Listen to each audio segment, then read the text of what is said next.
जो सच्चाई दुनिया जानना चाहती थी, आज उस सच्चाई से पर्दा हट चुका है। आखिर सचिन और मनीषा अभी तक पेरेंट्स क्यों नहीं बने? बेशक ये सच्चाई बताने का ना किसी को विवश करना चाहिए, ना ही किसी को जानना चाहिए। तो नमस्कार, स्वागत है आप सभी लोगों का इस वीडियो में। आज जो भी हुआ है ना, प्रिंस राज के वजह से ही हुआ है। प्रिंस राज ने इतना मजबूर कर दिया कि आज मनीषा को और सचिन को अपने अंदर की कमियों तक को बताना पड़ गया, क्योंकि इस बात की धमकी बार बार प्रिंस राज देते थे कि अगर ज़्यादा बोला तो मैं तुम्हें तुम्हारा आईना दिखा दूंगा, ऑडियंस को बता दूंगा कि तुम्हारे साथ चल क्या रहा है, तुम कर क्या रहे हो। और जैसा कि प्रिंस ने भी बोला खुद अपने वीडियो में कि ज़्यादा कोई विवश किया तो मैं बता दूंगा कि तुम लोग कर क्या रहे हो। तो ये बात सही बोली सचिन ने कि बार बार धमकी जो देता है तो मैं खुद ही इस सच्चाई को बता दूं कि कल के डेट में ऑडियंस को दूसरों से सच्चाई पता चले, मैं खुद बता दूं। मनीषा और सचिन के माँ बाप न बनने पर प्रिंस ने ताना दिया और बात यहाँ तक बढ़ गई कि आज मनीषा को फूट फूट के अपने बच्चे के लिए रोना पड़ गया। और आज मनीषा ने अपने वीडियो में बातें शेयर की। दोस्तों, मुझे बिल्कुल अच्छा नहीं लगता है कि कोई पर्सनल बातें किसी से पूछे, वो उनका पर्सनल मैटर है। हाँ, दुनिया सवाल करेगी ही जब तक आप बच्चा नहीं पैदा करोगे। तो या तो आप एक हेल्दी एक्सक्यूज़ दे दो जिससे कि ये ऑडियंस अपना ज़बान बंद कर ले, है ना। या तो आप अगर उस चीज़ के लायक हो कि आप खुल के बात कर सकते हो तो आप एक अच्छा कोई एक्सक्यूज़ देके आप इस ऑडियंस को बता सकते हो कि ये रीज़न है, अभी तक हम लोग पेरेंट्स नहीं बन पाए। आज मनीषा का कल का वीडियो देखा कि ये बहुत सेंसिटिव मैटर है। इस बात पे मुझे बार बार ताना दिया जाता है कि मैं बाज हूँ, मैं बाज हूँ। और अप्सरा मॉम ने भी आज बोला अपने वीडियो में कि दुनिया ताना देती थी तो मैं दुनिया से लड़ जाती थी कि तुम्हें कोई अधिकार नहीं है मनीषा को बोलने का, और आज मेरी ही औलाद ने मेरी बहू को बोल दिया कि तुम बाज हो। यानी कि सचिन मनीषा को प्रिंस ने ताना दिया कि तुम बाज हो, तो मैं अपने को भी नहीं छोड़ूंगी। जो सही है वो सही है, वो गलत है वो गलत है। मनीषा इस बात पे फूट फूट के रोई भी और रंजना को फ़ोन भी लगाया कि तुम अपने पति को रोक नहीं सकती कि इतनी बड़ी बात वो बोल रहा है किसी औरत के लिए। तुम्हें इतना घमंड हो गया है तुम दोनों को कि तुमने बच्चा पैदा कर लिया। अरे भगवान देगा लेकिन अच्छा देगा। तो आज मनीषा ने शेयर किया कि ये मेडिसिन वगैरह ले रही हैं, इनका जो हार्मोन्स इम्बैलेंस हो गया है, इनके ये जो हार्मोन्स है इनका जो हार्मोन्स है मनीषा का, प्रोलैक्टिन नाम का हार्मोन्स है, जो होना चाहिए 20 समथिंग और हो गया है 90, यानी कि 90। 20 से 21 होना चाहिए लेकिन हो गया है 90। ये मनीषा ने शेयर किया और ये होना नहीं चाहिए, जिसके वजह से मतलब एक औरत माँ नहीं बन पाती है और साथ ही साथ उस औरत के शरीर में बहुत सारे बदलाव आते हैं। मानसिक जो टेंशन होता है उसके वजह से ये हार्मोन्स बढ़ जाते हैं, या जो भी स्ट्रेस होता है, बहुत ज़्यादा वो स्ट्रेस लेती है, तनावपूर्ण रहती है, इसके वजह से ये हार्मोन्स बढ़ जाते हैं, जिसकी वजह से वो माँ नहीं बन पाती है। और इस हार्मोन्स के बढ़ने से जो मंथली प्रॉब्लम होती है वो भी असंतुलन हो जाता है। बहुत सारी ऐसी चीज़ें हैं जो शरीर में होने लगती हैं। और आज मनीषा ने इस बात को बताया और मुझे बिल्कुल अच्छा नहीं लगा कि इतना डीपली कोई बताने के लिए मजबूर कैसे कर सकता है। और ये सिर्फ और सिर्फ प्रिंस राज की वजह से ही हुआ है। प्रिंस ने अगर तांडव नहीं किया होता, धमकी नहीं दी होती, तो आज मनीषा नहीं बताती।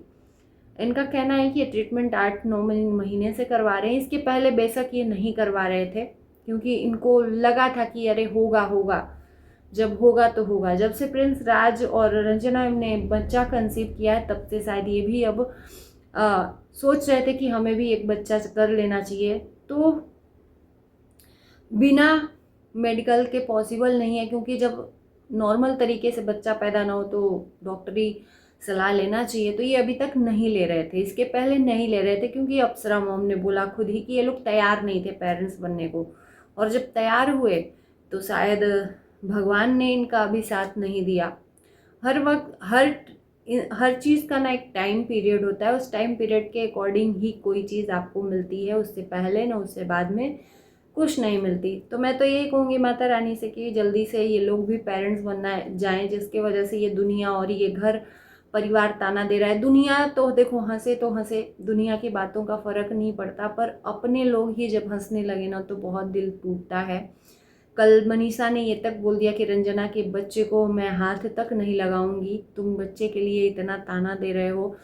ऑफ कैमरा, यहाँ तक कि ऑफ कैमरे की बात चल रही थी कि मनीषा ने ये बोला कि प्रिंस जब से शादी हुआ है मनीषा का, तब से लेकर और अभी तक मनीषा का हंसी उड़ाता है, उसकी वीडियो को लेकर कि ये डांस करने गई है, ये पढ़ाई नहीं करने गई है, नचनिया बन रही है और ख़ुद की बीवी को नचवा कर रील्स बनाता है, तो बहुत अच्छा लगता है।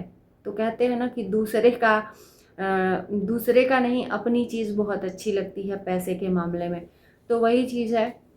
और मुझे हमेशा नीचा दिखाते हैं और पीठ पीछे मेरी बुराई करते हैं, मेरे को भाभी नहीं मनीषवा कहते हैं और नचनिया कहते हैं, बांझ कहते हैं। ऐसी चीज़ें प्रिंस राज ऑफ कैमरा कर चुके हैं मनीषा के लिए। तो ये सब चीज़ें अगर इंसान के सामने हो और उस घर में ना जाए, ये चीज़ जब मनीषा सिवान नहीं जाती है, लोग ताना देते हैं कि तुम रंजना की प्रेगनेंसी में तुमको रहना चाहिए, रंजना के साथ रहना चाहिए। हालांकि गोद भराई में मनीषा ने रोया तो उसके लिए भी ऑफ कैमरा तांडव हुआ कि ये यहाँ पर हमारा फंक्शन ख़राब करने आई है। तो बहुत कुछ चीज़ें ऑफ कैमरा चल रही हैं, लेकिन सचिन मनीषा उस चीज़ को शेयर नहीं किए थे। लेकिन आज सर से पानी ऊपर चला गया तो सारी चीज़ें प्रिंस राज की सामने आई कि प्रिंस राज इस हद तक खेल सकता है। और मैंने बोला ना कि रंजना कोई कच्चा बच्चा नहीं है, कच्चा कान नहीं है कि कोई रंजना कान भर देगी। प्रिंस राज पहले से ही कान के पक्के हैं और ये दूसरों को कान भर के दूसरों के रिश्ते में आग लगाते हैं, तो इनका क्या कान रंजना भरेगी। रंजना भरती होगी वो अलग बात है, पर ये खुद ही इतने मास्टरमाइंड है कि ये आग लगाने में माहिर हैं। इनको मैं तब से जानती हूँ जब से प्रिंस और अप्सरा मॉम मिलकर सचिन मनीषा के साथ इनकी कंट्रोवर्सी हुई थी। खुद ये सामने नहीं आते थे अप्सरा मॉम से, ये अपनी मन की बातें बुलवाते थे। तो इतना तो ऑडियंस को पता ही है।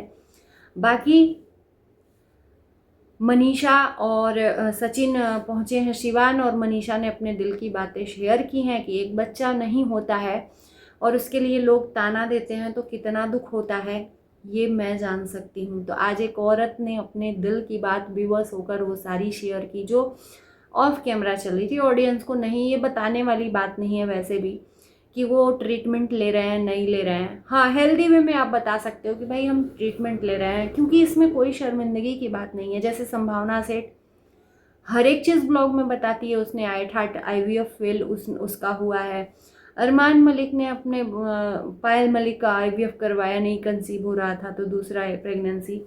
तो इसमें कोई छुपाने वाली बात नहीं है कि इसमें कोई शर्मिंदगी है। शरीर में कोई ना कोई कमियां रहती हैं, कोई कमी की वजह से ही नहीं है। तो जब ऑडियंस इतना प्रेशर दे रही है, और रही बात बताने की, तो आपने अपने ज़िंदगी के पन्नों को सोशल मीडिया पर रखा है तो ये ऑडियंस पूछती है। लेकिन मैं यहाँ पर कहती हूँ किसी को विवश नहीं करना चाहिए। सामने वाला इंसान अगर अपने से बताता है कि ये कंडीशन है तो हमें सुन लेना चाहिए, पर किसी को इतना विवश मत करो कि कोई न बताना चाहे तो भी वो बता दे। शायद इसकी वजह से ना बताते हों कि लोग जान जाएंगे कि किस में कमी है, किस में नहीं कमी है।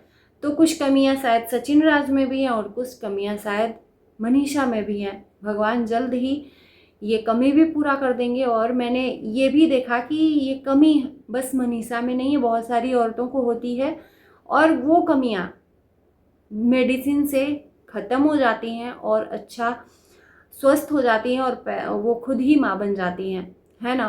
तो मुझे लगता है कि जल्द ही मनीषा की ये जो चीज़ें हैं सारी हार्मोनल्स इम्बैलेंस, वो सारी चीज़ें ख़त्म हो जाएंगी और जल्द ही वो भी पेरेंट्स बनेंगे।